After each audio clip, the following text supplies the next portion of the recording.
Good afternoon, my name is Wendell Daniel from Street Light, and I thank you very much for giving me this opportunity to have a quick chat with you. Can I just start you for those watching, what's your name?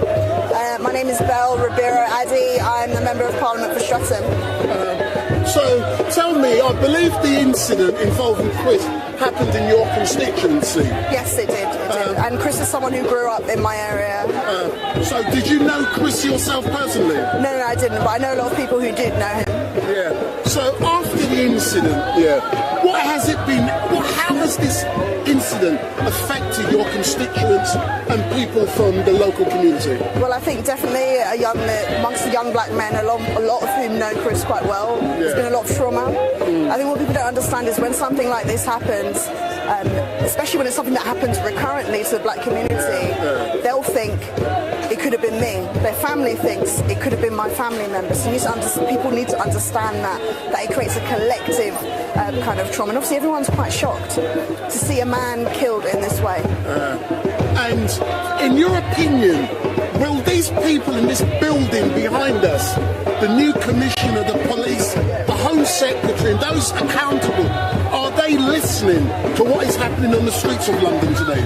Well, I think because of the way the family has behaved and the campaign has behaved, they had no choice but to listen.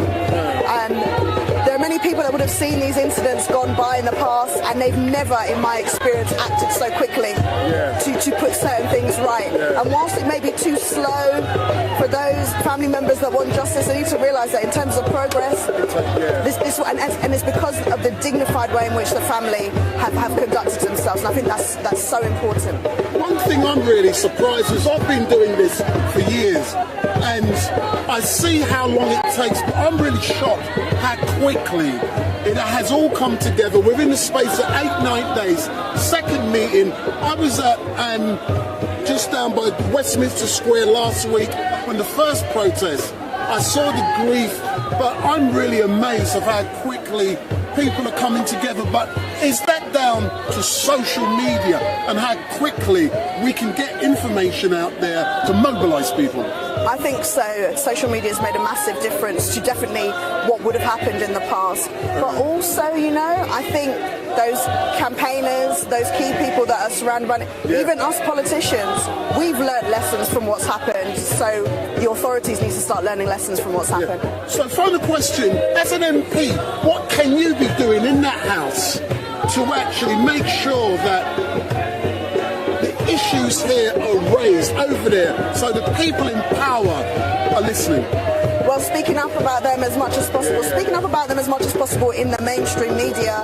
One thing that I noticed right at the beginning is people really disgraceful about Chris, talking about him being a drill artist, talking about being a rapper, saying he would have been in prison before. And I thought to myself, does that justify what happened to him? It's absolutely wrong. So making that clear distinction, but also looking at some of the laws. Apparently the reason why they couldn't suspend the officer immediately was due to law.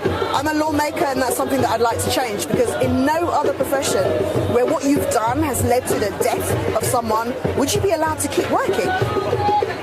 Definitely final question.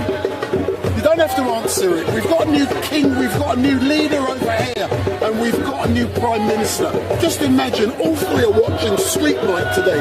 What do you want to say to all of them? That institutional racism absolutely has to end. There is no way that this country can continue in the way in which it has. That's normal. Thank